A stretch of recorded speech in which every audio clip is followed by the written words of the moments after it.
Hi. Oh my goodness. This is an honor and a joy, I mean, you read the book. Spoiler, she goes through it. We do indeed fight for our lives, in case you didn't know. No, I mean, this living thing is hard work, right? And certainly, trying to live and then create something that colors you, that honors your own humanity, that's enough, to say nothing of paying the bills, getting that scholarship that you need, for the next semester so that you can buy that computer, so you can write those poems you're dreaming of. All of that was enough of a dream, but of course to made it to the point that I can reflect on that journey of coming into self, coming into my own, and then of course have that journey honored, and to be here with you is just, I don't take it for granted. Thank you so much for having me. Thank you. Oh, and I like to say, hello, my queens. Hello, my queens. I'm here for the girls, the gays, and the theys, and then the rest of y'all. Hey, how y'all doing? How y'all doing? So I'm going to read a bit from How We Fight for Our Lives, and then I'm going to have a conversation with Dr. Ragland. I brought my other book too. Maybe I'll read a poem while we're chit-chatting. We'll see if the spirit moves us. I thought I'd read the poem that opens the book and then the Laramie Project chapter, which comes up. I don't know. I mean, I hope by now you from reading the book, Prince. Pretty great. I would say when I encountered, this, I didn't know really who he was, as a kid. He did a famous performance where he wore this beautiful yellow, bright, like sun yellow suit. It was so gorgeous, like for an awards performance or something, right? Just so beautiful and fierce and everything. And then right at the end, he turned around and the butt cheeks were cut out. And that was about all I knew of Prince. I was like, I don't know, he wears some freaky outfits. So I'll start there. And I just, this poem then kind of sets up, it's a bit of a map for a book. Because my thing is, I don't like surprises. I wanted to write a memoir that I was proud of. I wanted you to be in the moment and appreciate the writing, the characterization, the lyricism, the poems that feel like they're hidden, amongst the prose. All of that was deeply valued, but also, I have an agenda. There is a gay agenda. There is. I wanted us to understand some things. I wanted to use my own experiences and reflecting on them, I wanted to use it as an opportunity to build connections and hopefully ask you to reflect as well. And so in order to do that, I found just having a little roadmap at the beginning of the book so you kind of know where we're going. In the first chapter, when my mom's smoking a cigarette because she's stressed out, I want you to understand why that's an important detail so that you can pay more attention to the ideas, okay? All right, let's get into this gig, girls. Elegy with grown folks music. I Want to Be Your Lover comes on the kitchen radio, and briefly, your mother isn't your mother. Just like if the falsetto is just right, a black man and black lace panties isn't a faggot, but a prince, a prodigy. And the woman with your hometown between her hips shimmies past the eviction notice burning on the counter. And her body moves like she never even birthed you. The voice on the radio pleads, I want to be the only one that makes you come running. Some songs take women places men cannot follow. Spinning, she looks at but doesn't see you. Spinning, she sings lyrics too fast for you to pursue. Spinning, she doesn't have time for questions like, what is this nasty song? And where did she learn to dance like that? And why? And who is this high-pitched bitch of a man who can sing like a woman and turn your mother not into your mother, but a box-braided black girl, a fast girl, a chick, a vanity six, and how far away she is from you, right here in the same living room, dancing with the song's hook in her throat. And you hate the voice coming through the radio because another sissy has snatched your dreams and run off with them. And because you are young and don't know the difference between abandoned and alone, just like your mother's heart won't know the difference between beat and attack. She'll be dead in a decade. And maybe you already know what you're losing without knowing how, but you're just a boy for now. And your mother is just a woman, just a girl, body swaying, fingers snapping, and snakes in her blood. Chapter 6, Spring 2002, Louisville, Texas. My English teacher interrupted the beginning of class just as we were taking our seats and digging out our books. In a few minutes, she said, the school's theater department would be performing an abbreviated version of a play called The Laramie Project. It would be an all-school assembly and take up most of our class time. Smirks and pleased whispers at that last detail. The teacher raised her voice, reminding us to be mature and thoughtful. But she didn't explain why the reminder was needed. I knew, though. Hearing my teacher say Laramie was like watching a grenade bounce across the floor of our classroom. I tried to read my classmates' faces without changing the bored expression on my own. I did my best to mirror the easy shoulder shrugs and grinning relief I saw around me as we streamed out into the hallway. The Laramie Project was a series of monologues based on the interviews in the weeks after the murder of Matthew Shepard. He was a gay 21-year-old man who had been brutally killed by two strangers he met one night in Laramie, Wyoming. I remembered the moment I'd heard about it, watching the news at home with Mom only a few months after we sat on the same couch and watched reports about James Byrd Jr. And I should interject here to say that Matthew Shepard was killed in October of 1998, and in June of 1998 in Jasper, Texas, just 4 miles from where I was living at the time, James Byrd Jr., a black man, middle-aged factory worker, accepted a ride home. It was very hot, and he accepted a ride home from 3 strangers who had a truck, and they beat him nearly to death and then chained him to the back of their truck and then dragged him until he died. So that was like June, and then that October, Matthew Shepard is killed. So a photograph of Matthew, skinny, blonde, smiling, was displayed while the details of the case were discussed. I remember thinking he looked sweet, hopelessly gentle, the kind of kid I'd hang around with after school, but only when people I knew weren't around. Watching the news, I thought I could feel my mother turning to look at me, so I'd gotten up and walked out of the living room as if I were bored.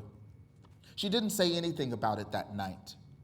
Gay was still an unspoken word in the house, an increasingly eloquent, encompassing silence. By the time Matthew Shepard's life and death made it to the classrooms of my high school in 2002, my feelings about him and James Byrd Jr. had started to swirl and converge. I was walking through a dusty, fluorescent-lit hallway halfway to the assembly hall, trying with every filament of my body to look cool, when the two truths finally collided. Being black can get you killed. Being gay can get you killed. Being a black gay boy is a death wish. And one day, if you're lucky, your life and death will become some artist's new project. As the house lights dimmed, I sighed, relieved to be invisible again. Sitting in the dark just before the stage lit up, I heard, or thought I heard, a senior in the row ahead of me say something about a dead gay boy. He turned to his friend, maybe to deliver a punchline, or maybe not. Their backs were to me, so I couldn't tell what they thought about this dead gay boy. Within just a few minutes, some of the girls on my row were sobbing. A few held one another's hands. The monologues were heart-shattering. I envied the girls who felt comfortable enough to cry, how easily they breathed. All the boys near me looked indifferent. I would think later then that maybe some of them were only pretending to be indifferent. Maybe some could only sit comfortably, whisper ironically, laugh audibly, with total effort. For me, It took all I had to sit still and silent. I wanted to be on that stage, speaking the words I still didn't feel safe enough to say on my own. One of the last monologues the students performed was in the voice of Matthew Shepard's father. He was speaking to the two convicted murderers during their sentencing hearing. Dennis Shepard, an oil industry safety engineer, offered them a stern mercy. Instead of the death penalty, he asked for a life sentence. As Matthew would have wanted, he said. He prayed for the killers, or perhaps cursed them, to think about Shepard every day for the rest of their lives. The girl sitting right in front of me let her head fall to her chest as if felled. She shook her head back and forth, crying softly. It repulsed me then, her freedom. The actor on stage continued his monologue. As best I could, I pushed the words away while keeping my eyes on him. The spotlight made his tear-filled eyes glimmer, and I sat there in the dark, trying to ignore a second girl now sobbing next to me. I tuned out the words he spoke for fear that if I let myself pay attention, I would start crying too. I would start sobbing and not be able to stop, not until long after the house lights came up. But then the house lights did come up, and I slipped on the forcefully carefree posture of all the other boys around me.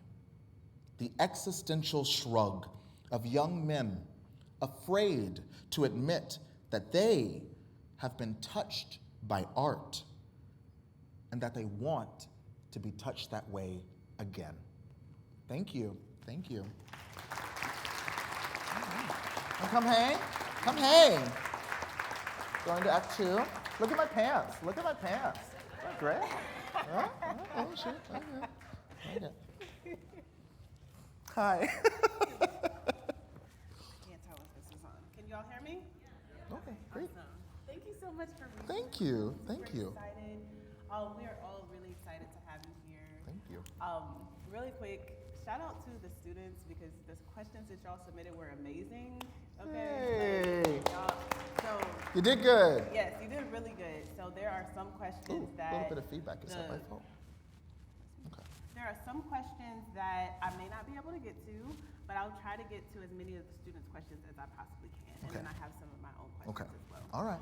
So the first question, Mhm. just given the piece that you read, when you realized that being black could get you killed, being gay could get you killed, being a black gay boy was a death wish, how did you cope with that in that moment? And how do you currently cope with that given the increase in violence and hateful rhetoric Sure. that we're experiencing in the Sure. country? Yeah. I mean, I think you then see it play out in the rest of the chapter, right? And what I read is like suppression. You know, I mean, it's you do. I mean, I was rereading Bell Hooks's All About Love, about the philosophy of love, and she talks about lying. And she says for men, for people who present as men, one of the first ways we're taught to lie is about hiding our feelings. We're taught to, like, you're not supposed to, you know what I mean? Suck it up. Like, that's one of the first lies boys are taught pretty early. You know, there's that moment where you're not treated the same as, like, your female siblings all of a sudden. They can cry, you can't. So, yeah, so I think initially it was like, yeah, you shove it down. And I remember I tried to write it into the chapter where I'm watching the play, but part of what I would also, but the tone was getting mixed up, and my editor was like, you're trying to be funny at a moment where you don't need to be funny.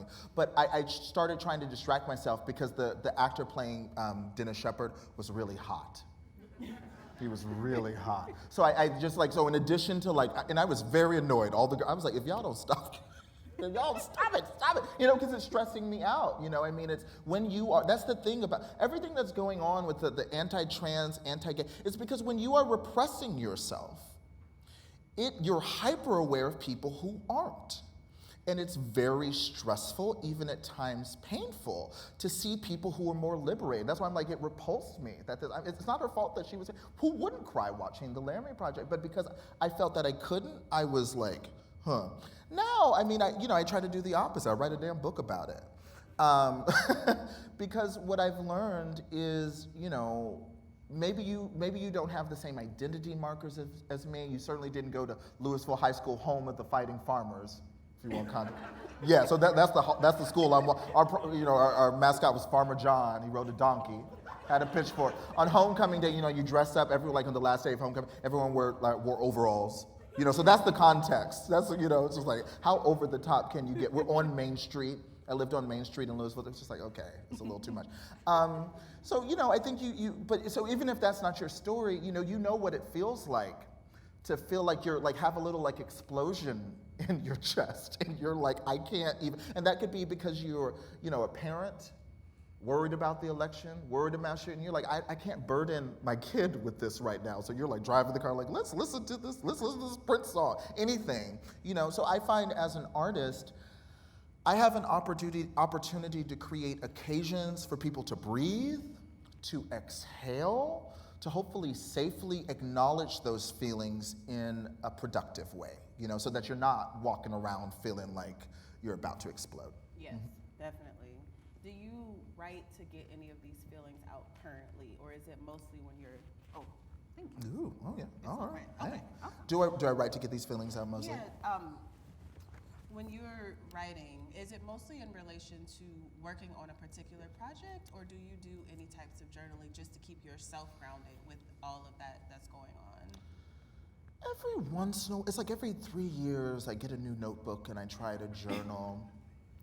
But I don't like it. I find it irritating. The truth is probably Twitter has probably been my journal. I joined Twitter in July 2008 the semester before I started graduate school. So that's probably been as close as I've gotten to like journaling, that in the sense of this happened today, This is what I'm thinking right now. No, it's not. The initial writing experience, generally, with some exceptions, and we can talk about that, is not cathartic. It's not even usually emotional. Maybe by the time I have like enough of a draft and I'm reading it out loud, and there have been some times when, but I think, and I don't know if I imagine this, I wonder how other artists and other mediums feel. But you have your head down. I'm just trying to get the sentence right. I'm just like, how many ways can I need to describe all of these different people around me having basically the same reaction, but I don't want to use the same language over and over again because on a craft level that's sport. So I'm just like trying, how do I do this? Where were you thinking? What is it? I'm just thinking about that. And then, now I look and I'm like, oh, wow, that's a pretty intense moment you've created. So it's with the emotions and the sense of catharsis comes much later. But no, it's not like I'm mad. That's really, I know it's very simplistic, right? But like, I'm mad, let me go write.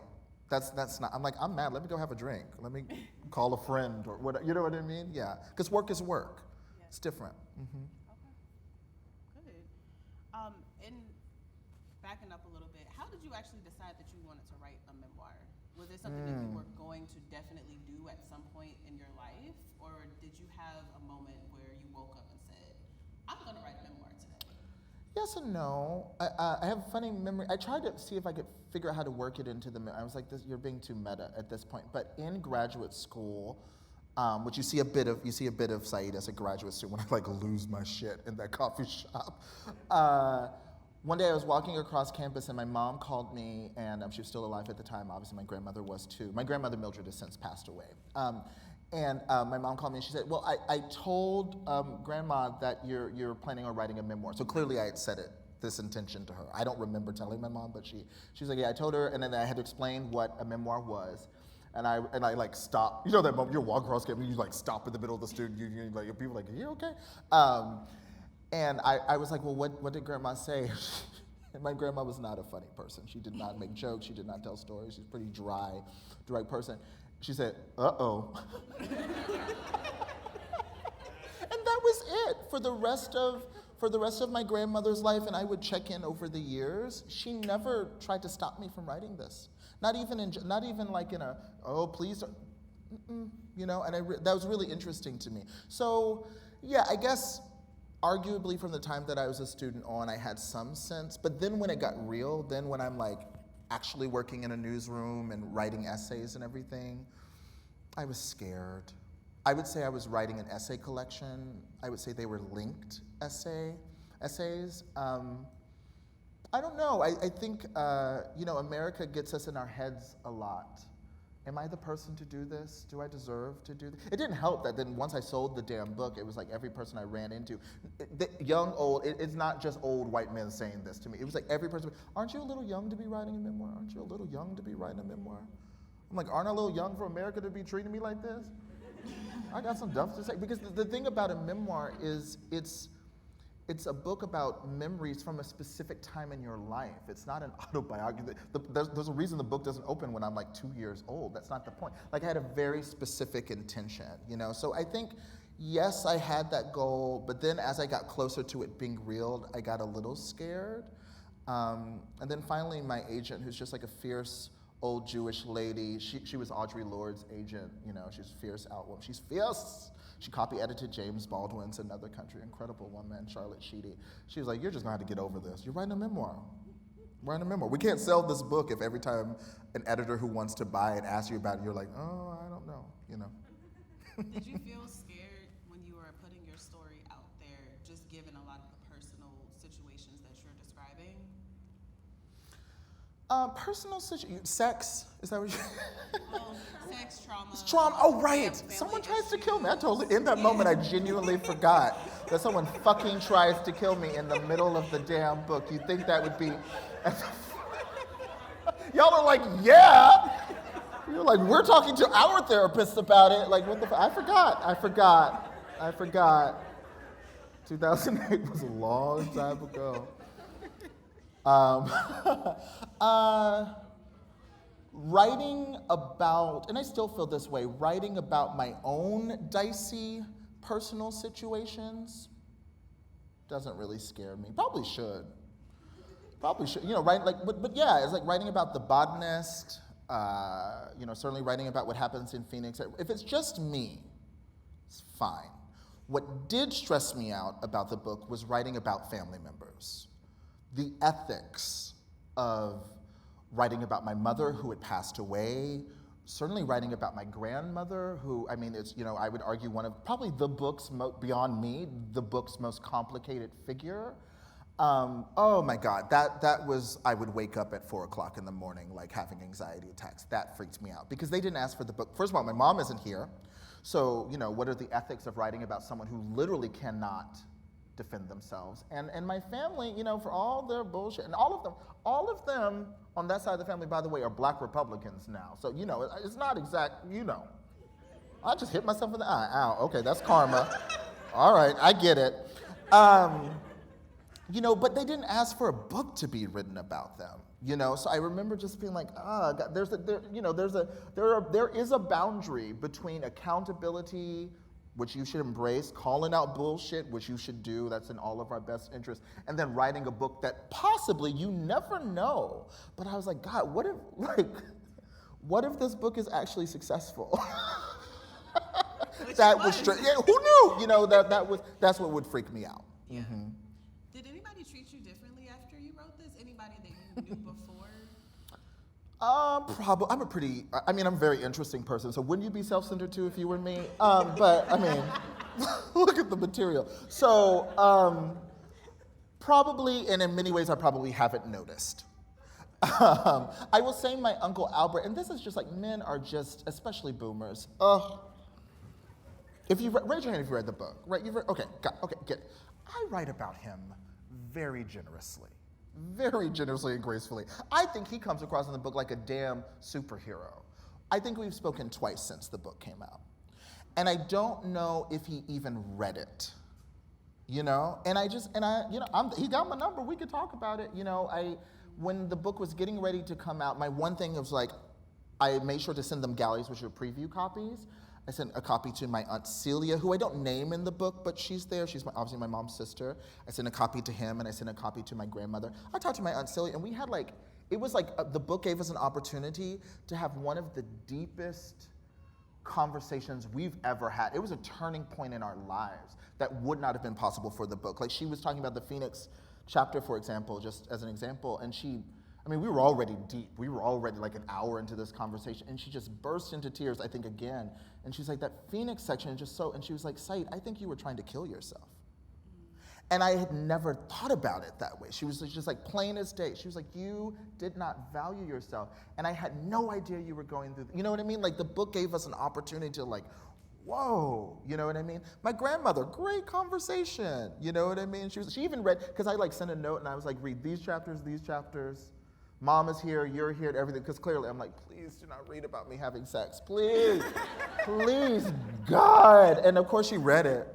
And she was, and I can't remember the word she used. She liked it. She was like, I don't know was it sordid? Some word. She was like, I don't know if this is the right word for it, but the bill was kind of, she was like, I forgot to wash my dishes. I was washing the dishes, I got the book, and the dishes are still in. So I say all that to say that, the people arguably that I was really freaking out about, and then, because I was like, oh, he'll be fine. I write like a really heroic, because he was heroic in the way he stepped up. I will always acknowledge and honor that, right? You don't always have to get along with someone for them to be able to step up when you need them. And then things can kind of go back to the status quo, and that's kind of what happened. But yeah, we haven't talked much, and all I can think of is the book. So there will be consequences.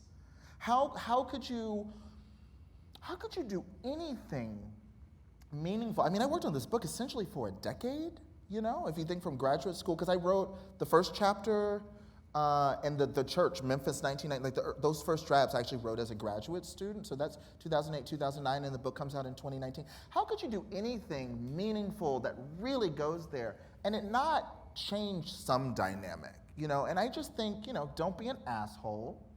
Don't have an axe to grind. I didn't. Even my grandmother, I wasn't like, I'm going to get her with, that was not the intention of why I wrote, about those moments. But something will change, and I think you have to decide if it's worth it or not. And I think it was worth it. Right. How did you decide which moments you were going to highlight? Because there are so many defining moments that take place in someone's life. Mm-hmm. So were those like the top 21 most important moments, or was it some other process that you used to decide? One, I had an incredible editor. My editor, John Cox, I have a newsletter now, and we've been working together on it. He gives me feedback and helps me with idea stuff. Just brilliant partner, you know what I mean? So a lot of what's in the book would come out of me, like submitting a draft. And for example, I can almost promise you the first time I wrote the Laramie chapter, like I probably described everything that was happening, and there was like nothing of the interiority. So there was a lot of notes of like, how did that make you feel? How did that make you feel? So there's a lot of that in the book. Or, so I guess by the time I sold the book in 2015 on proposal, I had about 100 really strong, fabulous, brilliant pages. It was like the books, like Phoenix, Arizona was in there, the book's opening, like I know, like come on, let's don't act, don't play with me. I know it's good. And so in a way, it felt like I had these like 3 initial tent poles. I knew where we were going to open. It just, that opening chapter was just, kind of coincidence, but gosh, it's like so much is going on. What a perfect time to introduce you to Saeed as a character. He's going through, he doesn't know it yet, but it's like, he's just like Ready Player One, stepped into the, and then yeah, I was like, okay, what was the next kind of major turning point? I was like, Memphis 1990, it changed everything. So many things were never the same after that. So I knew then, when I was writing in between, that everything in the intervening chapters needs to build, Cody, all of these things are building to get us to that moment in the church. And then the next kind of tentpole that I had at the time was Phoenix, Arizona. So for example, then knowing that's why Cody's in the book. Cody is only in the book because he's really the earliest iteration that I can recall of a dynamic similar to the guy in Phoenix, Arizona. So it's like you kind of know where you're going and then you work back. Initially, the book was going to end a few weeks after Phoenix.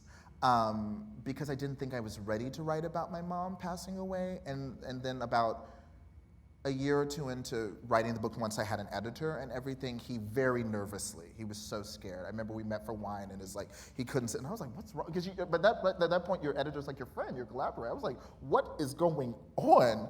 And it was because he was like, I think we need to write about your mom passing away. So then that became the book's like fourth tent pole, though I didn't know exactly how I was gonna land the plane. Mm-hmm. Right. Was there any stories that you had not ever told anyone prior to coming out with the book, prior to folks reading about it? I'm sure. It's hard to remember now. I mean, I was saying earlier, like the financial aid chapter, which I really love. I think it's one of my personal favorite chapters, just because it's like so resonant with class and so much of, you know, this, y'all know, y'all been through, I mean, it's wild. It's kind of a scam. Like, asking whether someone's a first-generation college student or not, sure, the dynamic's different, but like asking a teenager to kind of make these decisions that are just, I mean, it's nuts. It's like, we don't let them vote. They can't smoke, they can't drink, but they can, you know, sign up to take out loans that they'll be paying off in their 60s. Like, that's wild to me. You know what I mean? Whatever your circumstance. But initially, it was just going to be a paragraph, you know, that NYU accept. I didn't think it was especially interesting, or actually probably that I told myself, and maybe I was really embarrassed. So no, I hadn't gone into that. But then my editor was like, on the craft level, this paragraph, it's not making sense. But also, I think something's going on here. And out of that, I mean, I love the chapter that kind of came. I was like, it's paperwork, who cares? But turns out paperwork's actually surprisingly emotional. You know, when it's like your life and your future's on the line, I mean, I have such deep empathy with my mom. I mean, you know, it's like in a way that chapter is almost like a thriller, right? It's like us barreling toward this really difficult confrontation. Yes, you're talented and smart. You've done everything right. The dream came true. You got into NYU. Oh my God. We had picked the dorms, you know, oh my gosh, the meal, but we're just so excited. But yet we're privately on our own. She's going to banks and all that kind of stuff. And then I'm like frantically, privately, not telling her, emailing, like that we've got to come up with. So we're, you know what I mean? It's like a thriller, like an emotional. And but until that feedback from my editor, I was just like, I don't know, paperwork, we all go to school, right? Right. So I mean, that's a note, you know, something to you, that's why it's important to have good readers, good collaborators, mentors, because something to you that you're like, I just think it's totally uninteresting. If they know you well, they might see like a gem there, and now I look at them like, oh wow, you know. That chapter resonated with me. That was almost the exact same experience. Right, that's the other thing. So many people are like this, they've been through a very similar situation, which breaks my heart. Yes. Yeah. And coming from more of a working class background and having to still be able to make ends meet while you were writing this book, you said it took 10 years to write this book. I'm sure the other books that you have took a long time too. How did you do it? What did you do? If I'm assuming that you didn't drop everything and devote 10 years to write this book. Yeah. I mean, so I probably started writing, I mean, really, my mom passed away. My mom passed away, and because of the life insurance check, I mean, and I was truly a mess, could not function. And I was teaching high school at the time, 9th and 12th grade English, and I love those kids. Gosh, I love those. They're grown now. They're out in the world. So a couple times I've been like tweeting something slutty about Jason Momoa, and one would be like, I was in your 9th grade class. Hi, Mr. Jones. I'm like, God! I went to Oberlin. I graduated a couple. It was like, oh my gosh. Okay, well, he's still fine though. So initially, you know, I was fortunate enough to have, and again, finances, I try to be candid about the book, you know, that I was able to just, like, I got an apartment in Harlem, and I would cry. I would cry in bed when I woke up, and then I would go downstairs and lay on the couch and start crying, and then occasionally I would sit down and write. And that year was the beginning of me writing, you know, chapters. And some of it's like, some of the material I wrote like as essays. And it was interesting. I then, years later, tried to incorporate it back into the book.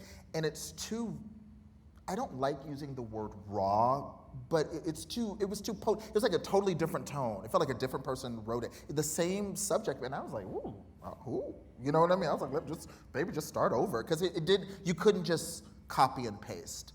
So that was that. And then I sold the book in 2015 in the spring, those 100 pages. And I had an essay in so this chapter that I read, there's a version of it that appears in the New York Times as an essay. And so that was kind of the top of the proposal. And we sold it, and 8 publishers bid on the book. There was an auction. It was very exciting. It was exhausting, but very exciting. And I remember that morning, the day of the auction, because you're just like at home, and they're calling or emailing your agent, who like calls you. And again, my agent's like, this old lady in her 80s, and she's seen it all, she's done it all.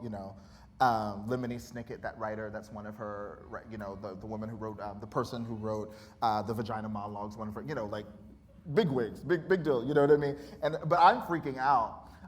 And she's like, and it was like 10 o'clock in the morning. She's like, "What are you doing?" And I was like, "I just took a tequila shot." I was like, I am freaking out. And I was like, "What are you doing?" She was like, "I just took a Xanax." And I was like, "Oh my God." I was like, "You're freaking?" She was like, "Yes, this is crazy," because it was way more, there's way more anticipation than I expected.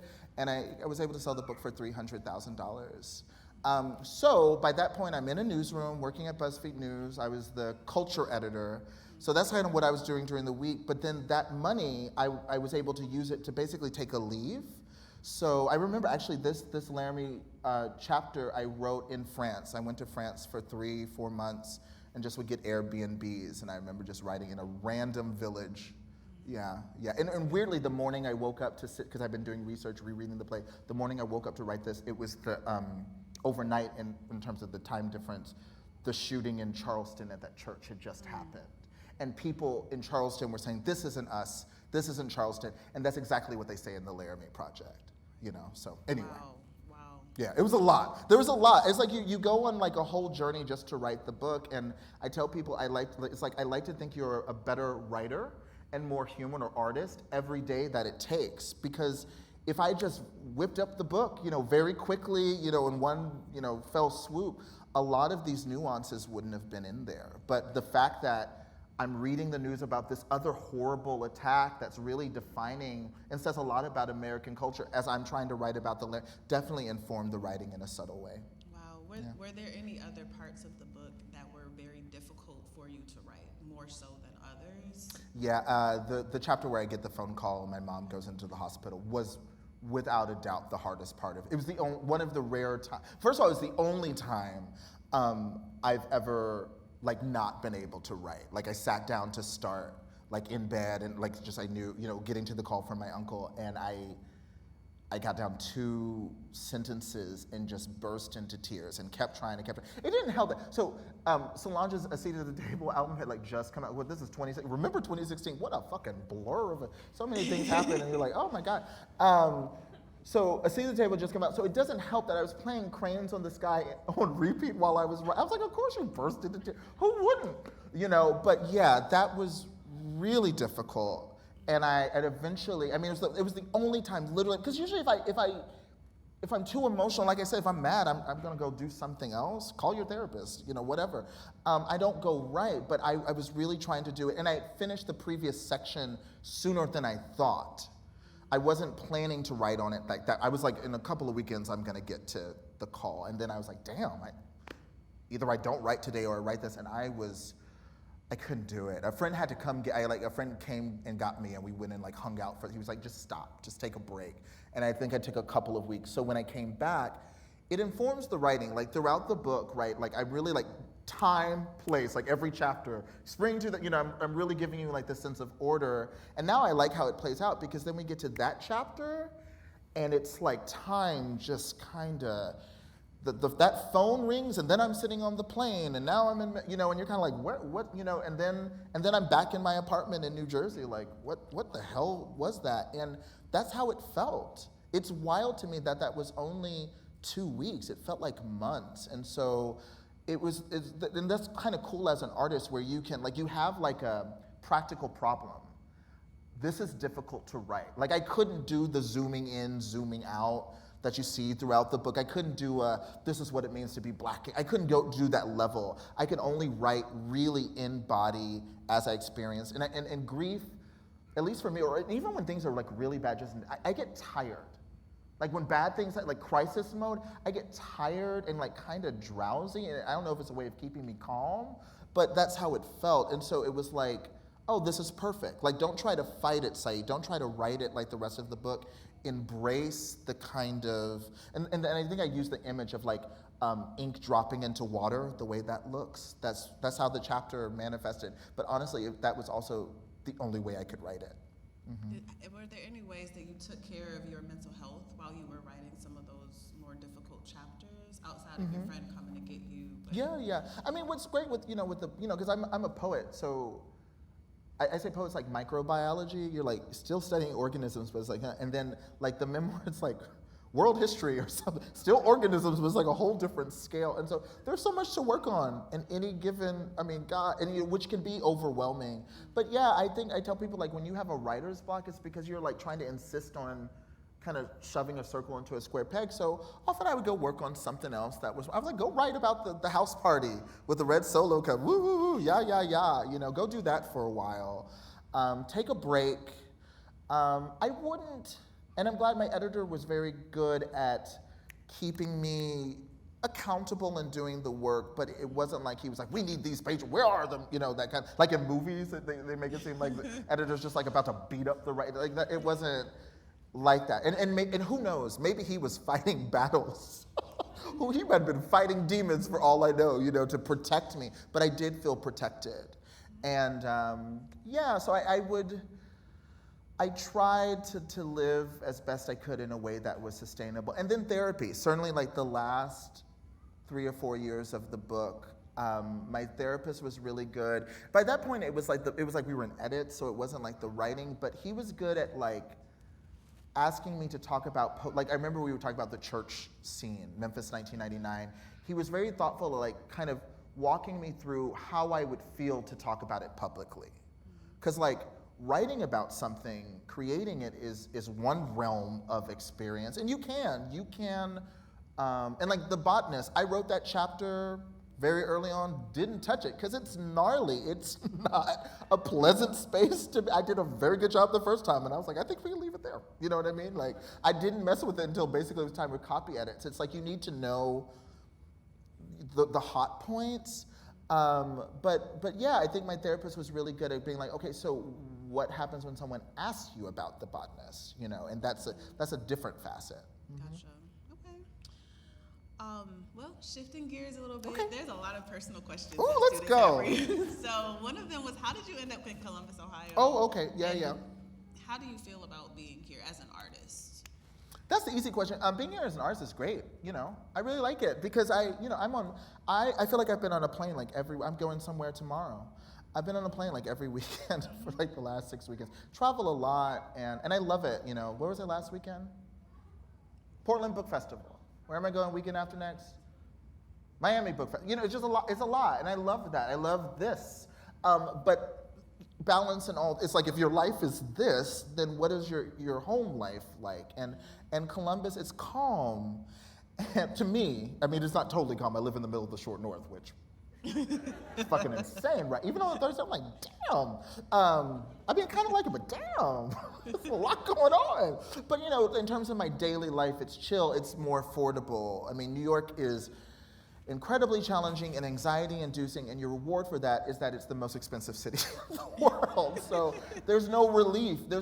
And that matters as an artist if it's really expensive, because then you're having to say yes to basically everything. Like you can't afford to say no to any opportunity from it. You're like, yeah. And so you're overwhelmed. Here, I say no all the time because I'm not like, if I don't take on this next project, if I don't do this next event, I'm not gonna be able to make rent. And if the moment you're in that space, obviously that's gonna impact the new work you wanna create. I moved here because, I was at BuzzFeed News. I started as the LGBT editor in 2013. Then I became the executive culture editor, so I was managing a team. By the time we get to the 2016 elections, which, oh my God, y'all were there, I know. I was managing a team of 30 people, that was cool, but also, I mean, that's a lot. And then I ended up hosting, let's do something less stressful. I hosted a live morning show for BuzzFeed News for 2 years on Twitter, of all places. Like, the only way to make any of that more stressful is to do it for Twitter. And I'm not a morning person. Oh my God, with my best friend. Oh my God, I did it with my best friend. So you can't even be like, I'm fucking sick of my co-host. It's just like, your fucking best friend. Oh my God. Oh my gosh. It's like, people are like, how did you write this book? I'm like, clearly I have a knack for like writing myself into very difficult situations. But so by that point, it's like, yeah, I'm reaching my 6th year at BuzzFeed News, and I know I'm ready to take a break. I mean, Trump, and not just Trump, but how the country was responding to Trump, the ineffectiveness, the incompetence. The incompetence connected to privilege and just, oh my, you're seeing this now, like people like surprised by election results, all these pundits, and they'll be invited again next election cycle to be wrong all over again. I don't get to be wrong like they get to be wrong. So it was like too much. And then the Kavanaugh hearings happened in 2018, and I was like, I'm actually losing my mind.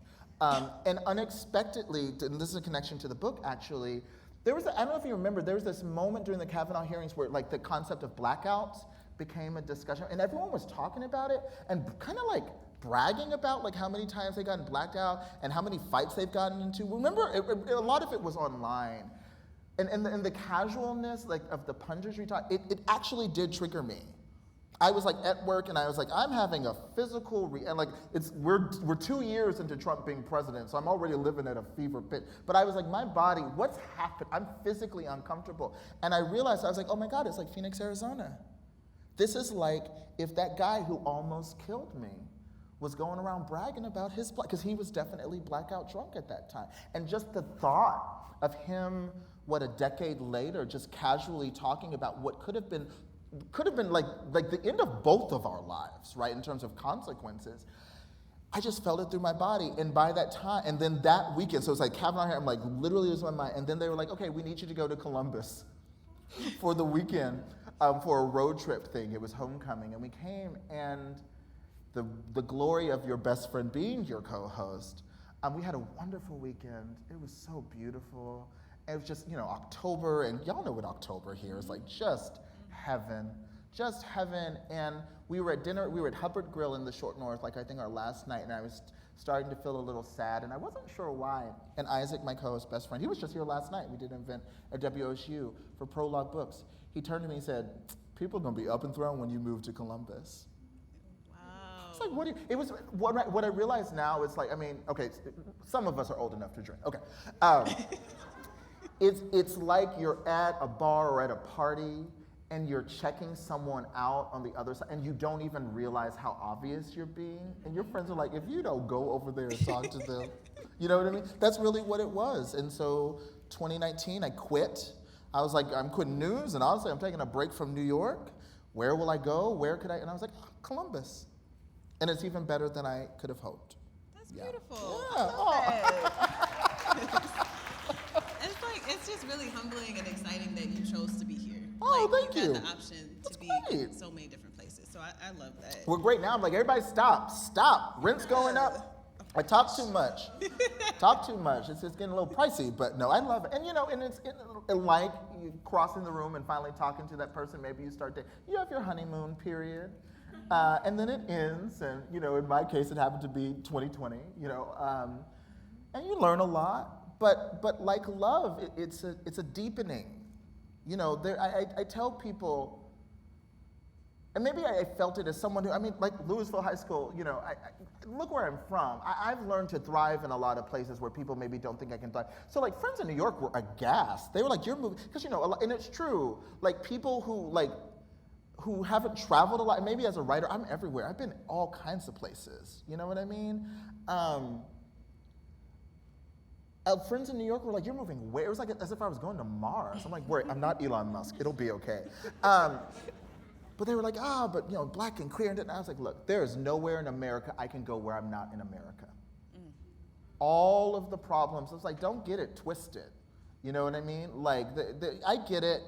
New York City is, and I go there, I'm there once a month. My boyfriend lives there. End up dating a damn Australian. Anyway, New New York is great. There's so much I love, and Columbus isn't perfect, but there's no paradise. There's nowhere, and the people who think they found their paradise, I think are being willfully complacent and turning away from what's going on. So yeah, but I will say this for Columbus, and I talk about this a lot. The Columbus Police Department is terrifying. What I saw in 2020, and I say this as someone who lived in New York for a decade, Occupy Wall Street. I saw how the NYPD is like an army. It's like an occupying army, very well funded, and that's very scary. That's very scary in one way. What I saw in 2020, their response to protests, and I had some friends from New York come visit, because as reporters, they didn't believe me. I was like, this is the wildest shit I've ever seen. It's chaotic. I'm seeing cops show up at protests and use their bikes to hit friends in New York were like, what? You know what I mean? So I'm not starry-eyed. I'm not I want to make it very clear. I'm not trying to do like Columbus, PR or whatever. But it's important for us to understand there are places where you can be happy, find your happiness there, and then do your duty as a citizen. Yeah. That's my Columbus rant. Okay, we're done. Yes. I love it. I'll ask one more question before we go to Q&A. Okay. Ooh, yeah, Q&A. Yes. So, if you all have any questions, think about them now. I know I wasn't able to get to all the students' questions, but we can also do a lightning round. I swear to God, I'll try to answer in one second. Let's go. Okay, let's do it. What do you like doing besides writing? Sleeping.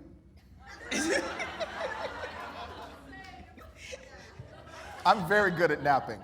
Mm-hmm. Are you still impacted by any of the bullying that took place when you were a child? My therapist would probably say yes, but I don't think so. This is fun. Keep it going. This is great. Has writing the book helped you gain any closure or helped you in any way? It meant a lot for my grandmother to be able to read the book on her own terms. And she said, so I told you about like the funny part, but what she said also, she was like, the way you wrote about Carol was really beautiful. And that's when I started tearing up. And then I'm like still holding my breath. And the first part of the book, she just said, it brought back a lot of memories. So again, like, isn't that interesting? So many people who hurt us then try to control the messaging. She never did that. So it meant a great deal. So in terms of closure, yeah, and then she passed away a couple of years ago. It meant a lot that, in her way, I feel that, like you see in the book, like she doesn't talk a lot. She's a pretty, the fact that for all of the mistakes we made along the way, she was willing to allow me to write down my record, my version of it, right? And not try to control the story, I think was healing. Mm-hmm. Beautiful. Yeah. Thank you. And I'll do one more. Okay. What do you hope that people will take away from this book? If Oh there's gosh. just a main message that you want people to have after they finish reading.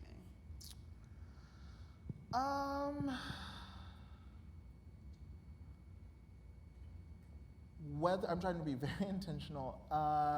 Whether we know it or not, every day of our lives, we're fighting for our lives. It may not always be, some days you might just, I hope, we have some good days. We have some good, I'm not trying to say everything is, but generally speaking, cause and effect, the things we're doing from moment to moment matter. Like I was saying to students this morning, I was like, you have no idea. Your professor may be like, you really should go to this event tonight. Or go to the art fair or something. You really should do it. And then you go and like something cracks open and it becomes a turning point in your life. You never know. So it is a fight. It does matter. You know what I mean? And on the other hand, that random nice guy you meet at a party might not be such a nice guy.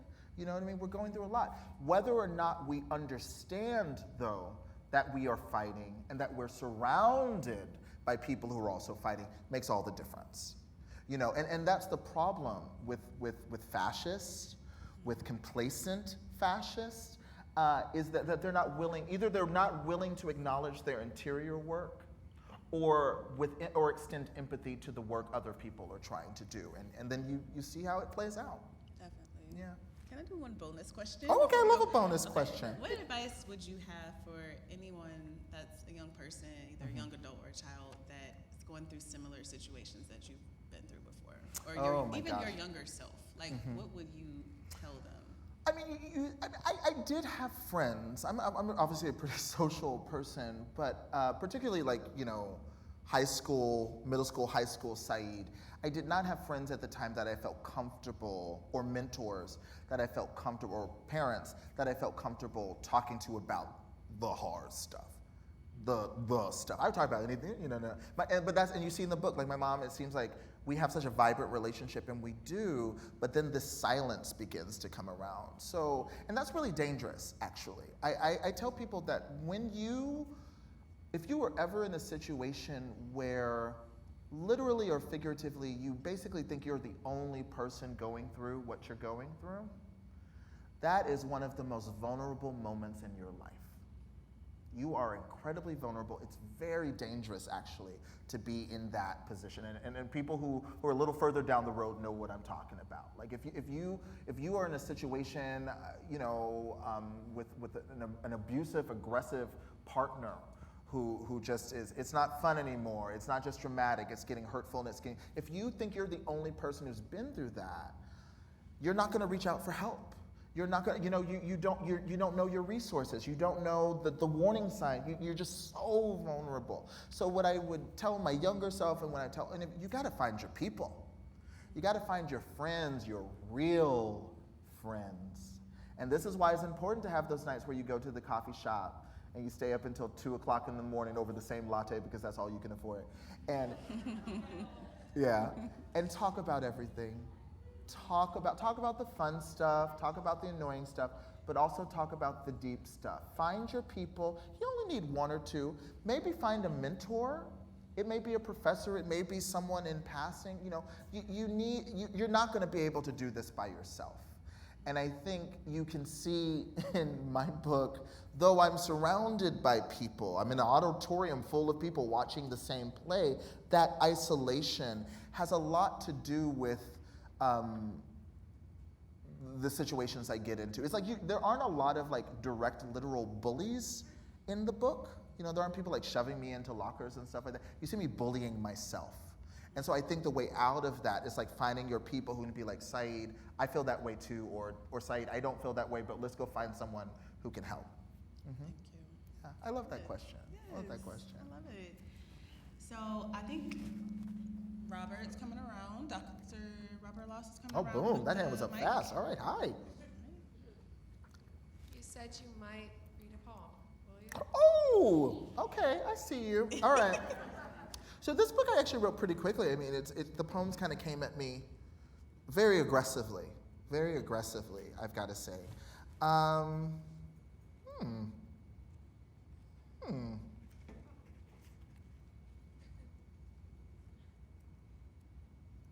Damn it. Okay, wait. Okay, this is, I like to dedicate this to the Upper Arlington High School, which I learned at one point a couple of years ago, portion of the original high school building was built over a historically black cemetery. And it would just happen all over the country. There's a long history of that, but I was like, damn. And then as I kept working on the poems, things kept happening, and so then all the school board meeting, all that craziness was happening at this point, so I changed the title. It's like a little bit of a rap, Imagine I'm like a white woman in the suburbs rapping. You get it, okay. After the school board meeting, somewhere in suburbia, a man-made creek runs black with junk. We choked on, then spat out tin-can curses and cracked bones from broken homes we broke down, paved over, and built our shiny, short-lived lives on. All the foxes and coyotes have ghosted our gated, security-guarded imitations of strife. Our dreams gentrify your nightmares, and rumor has it, our high school was built on a black cemetery. Boo fucking who? We pulled ourselves up by your bootstraps, fucked missionary under a nuclear moon to get here. And what we've got starts to rot as soon as we get it. So I say, good riddance, name of the game. America is American for wreck and repeat. This song isn't comfort, it's just to help me sleep. At least this misery is mine. I sing in my loned and lonely dark. And in the poplar tree outside my window, a mockingbird sings my song back to me. Thank you. Thank you. That's basically, it's like Marjorie Taylor Greene, you know, after dark. What's her name? What was that? I mean, there are also many. Lauren Boebert? Mm-hmm, that's her. That's for y'all. I think someone at front. How's the question? Y'all like, not after that. Oh, okay. Hi. Okay. So I'm actually teaching your memoir, and this thank is you. just a personal question. Also, love that you're a Sagittarius. Love us. We're Well, great. I'm not a Sagittarius, but you're my favorite fire sign. Okay, it's a vibe. All of my students are gonna be like, oh, she's talking about astrology again. So I'm very Sagittarius. Like, I'm like textbook. I can Yeah, tell. yeah. Okay, and I'm here for it. So I do like throughout the memoir, not only is it punctuated with like geography, right? But it's also punctuated with music, right? Different music moments. And so one of my kind of focuses in my class is that moment when you're like Whitney, Mariah, Janet, and Brandy, whom, by the way, everybody knew, everybody except for Brandy. Nobody in my class knew who Brandy was. And so I know! I'm more so She was just the here girl next for door. some validation. Okay, Yeah. thank you. So I was like, And Brandy, Cinderella. listen. So my question is, what is your favorite Brandy song? just to educate my students, because I was like, wait, I had to play Brandy, we had to play Janet. I was like, this is context. I love and loved Brandy. Oh gosh, probably sitting up in my room from the Waiting to Exhale soundtrack, which is very good. Yeah. Oh, Brandy, curious. I love that. I'm just being selfish. So good. I am heartbroken. Y'all don't know about Brandy. Okay, there's somewhere back there. Oh my God. Oh my God. That's like once I brought up Alanis Morissette when I was teaching at Rutgers, and all the students stared at me blankly, and I was like, oh God. And they were like, we're just fucking with you. We know who she is.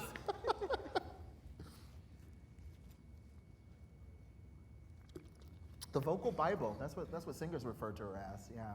The vocal Bible. All the notes. She's got it all. Hi. Hi. In your book, you like travel a lot. You go from like Texas to Arizona to like New York State, and I'm just wondering, like, do you like traveling, or is it just like something of like a novelty to you? Like, oh, okay, this place isn't going out. Okay, I need to head over here now, or like, do you actually like traveling? I love traveling. I think it feels like with the Sagittarius. No, I mean, I think as a journeyman, I think, yeah. I mean, one, you know, my mom worked for Delta Airlines, and so we were able to fly standby. And I think now, thinking of us like as our working class kind of family, it was like, and this is really pre 9/11. It was like you fly standby. It was really easy to kind of get to fly first class, and you kind of like the dignity and the esteem and the access of, you know, all of that kind of stuff. I was only able to audition for NYU because the flight there was free, you know, that kind of stuff. So yeah, I always had a positive association with it. And then also, yeah, I love travel. I think I like the personal silence of travel. I like, you know, when I'm at the airport and all that kind of stuff, or in Berlin, like a great deal of the book I wrote like in cafes and bars around the world, you know. I like, because you're like in observer mode, particularly when you don't know the language. And you see at the beginning of it toward the end, but after my mom passed away, I circled the globe by myself in 8 months. And it was really interesting in that, you know, I was going because I was like all the way through Western Europe, and then Southeastern Asia, and then you know, it was just like a whirlwind. And very quickly I got to the point where I was often in places like for a couple of days, and so learning the language or even like a random phrase was gone. And so you just become an observer, and you can't joke with people, you can't be sarcastic. And I found as a writer, it kind of goes in, you know, and your interior voice gets like really heightened in a way. So I love that. So this new book is the first book that I've written entirely just at home, you know, where I live. But generally, yeah, I think I just like travel. I'm curious about the world. I'm curious about our country. I want to move beyond my own observed assumptions, but also, yeah, creatively I find it helpful, a lot of inspiration. So my question is, your book deals a lot with intersectionality of being both Black and gay. Have you ever, have you ever had someone who didn't fully understand that? Oh, probably. I mean, so what I find, so the memoir came out in 2019, right? So I've gotten some time to kind of be out in the world and talk to all different kinds of people about it and observe. What I love about the book is that there are so many entry points. You know what I mean? So like some people, like it's all about my mom. It's all about grief. And that's what they kind of focus on. So it's not necessarily that someone comes up to me and they're like, I didn't get it. I didn't get it. I think generally what happens is, and this doesn't always happen, but I think if sometimes people like focus on one element, they're like, I'll just, that part. And then they're, maybe, and this was all very intentional. Like the way I wrote the book and structured it was that I introduce you to young Saeed. He's very easy to love, I think. He's very easy to care about. And then he's immediately thrust into peril, and so you're kind of chasing young Saeed, like, wait, there's another book you can read in the library, right? That's how you should feel that whole first chapter, like, oh my God, poor thing, like just 2 aisles over, even just get Giovanni's room, for God's sake, you want to be like yelling, and so you fall in love with him, and you care about his mother, and then I take you to, I hope, some actually really challenging, unexpected places. You know what I mean? By the time we're in the room with the botanist, by the time, the beginning of New Year's Eve in Phoenix, Arizona, that Saeed is very different. You know what I mean? And so I tried to write the book in a way that, like, if it opened in Phoenix, I think a lot of people might have been like, I don't know if this is my kind of party. You know what I mean? But instead, I try to structure it as like inviting, and then I pull you in, and I pull you in, and then there's a riptide. You know what I mean? So it's not that like I've encountered people who are like, I just don't get it. I'm just not. It's more likely that I think when people are maybe a little uncomfortable with certain dynamics, there's a dynamic that they can connect to, and then that's all they want to talk about, which is fine. I think to a certain extent, once you write the book, it's not quite yours anymore. I think the reader is entitled to their own experience. And yeah, I will say it was really funny once I got, don't do this. Do not read Amazon reviews of your work. Don't do that. Why would you do that?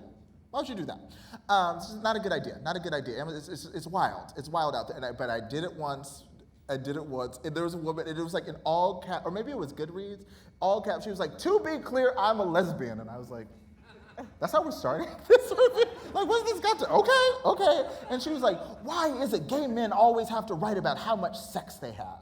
They all do. All the books I read by gay men, they always have to write about so much sex they have. And I like, okay. You like really didn't like it. Gave the book like a 2-star review. I was like, damn, it be your old people.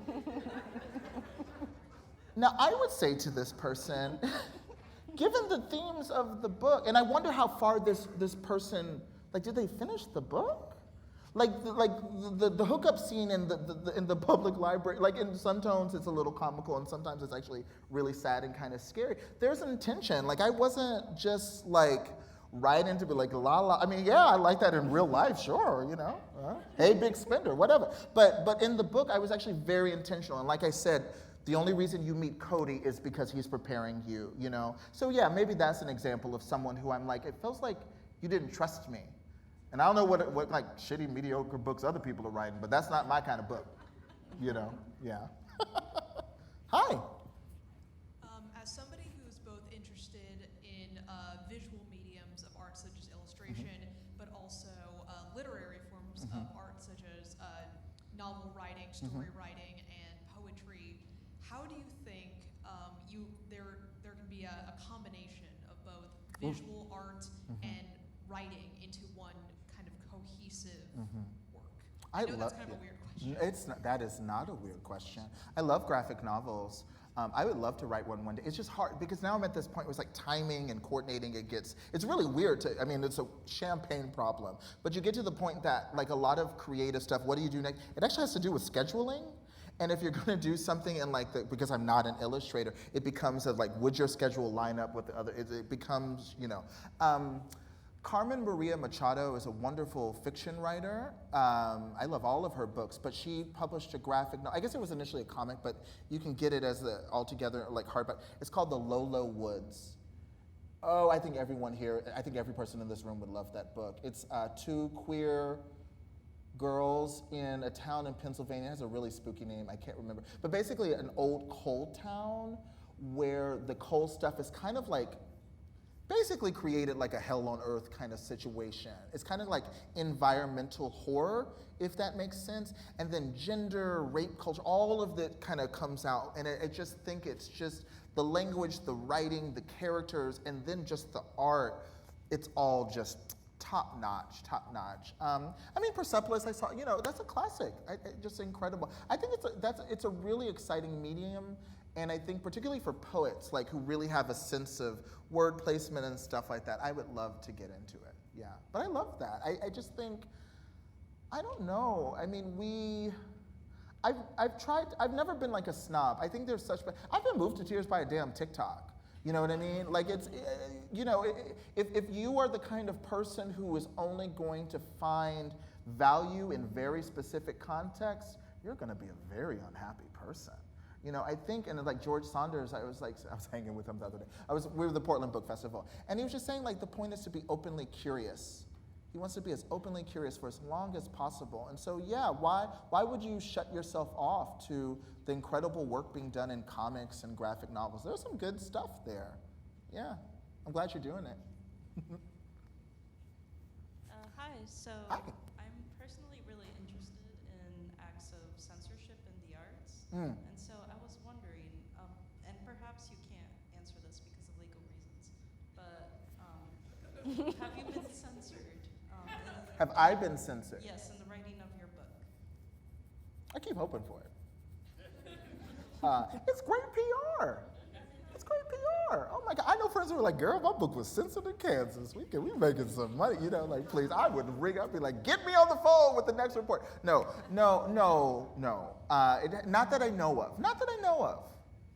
of. I mean, what's interesting now about these fascists is that they're not subtle and they're really loud. So they're like, I'm hurting you and I'm telling you I'm hurting you. It's couldn't be me. That's not how I would oppress people if that were my goal. But often what happens is that there are opportunities, and I think Tressie McMillan Cotton, sociologist, said this, you never know the doors that were closed to you. They don't always announce themselves. You will, maybe at the end of our lives, there's some revelation, but I think generally speaking, yes, there are some assholes who will brag about cutting you off or what they've done, but the real dangerous people are the people who don't say anything. They just don't select your book for an opportunity. They just look the other way. You know what I mean? So yeah, it's now there's the really loud people who are canceling events or protesting in front of books, and all that's very dangerous and awful, but I think often and just as pervasive is the silent gatekeeping, and that unfortunately you'll never know. But speaking for myself thus far, I'm quite happy. I'm able to provide my dog with carrots. He's having a good time. I'm good. And no, I haven't had an experience yet where someone has yelled at me to tell me that they're screwing me over. Yeah. Oh, hey, yeah, hi. I don't know if you can hear me. I can hear you. I'll repeat your question. So this is a stereotypical question, but Okay. from one creator to another, Okay. how do you motivate yourself to get your ideas out of paper? How do you motivate yourself to get your ideas out of? I mean, that's not stereotypical. It's because it's a good question. It's because it's something we all struggle with. I feel like I answered this morning and gave a totally different answer. I mean, one thing I will tell I don't think any emerging artist is reading, and I say reading in the sense of studying the other art forms, enough. If you were a writer, if you're a poet, I would say read 3 poems by other people for every 1 poem you write. because and actually George Saunders said it this weekend too, yeah, like it liberates you. You know, so often when we're stuck, we're not motivated, it's because in the moment we have a very narrow, we're trying to write, like it's like I'm trying to write that poem, like after I'm trying to write that poem again. I'm stuck. And you can that happens to me too. You get in your head like, write that poem again, write that poem, and you can't. It's like you can write other stuff. You know, and so I find in the reading, in the getting out, go watch a damn movie. You know, go watch Everything Everywhere All at Once. If you leave that movie and don't have some kind of inspiration for something, stay the hell away from me.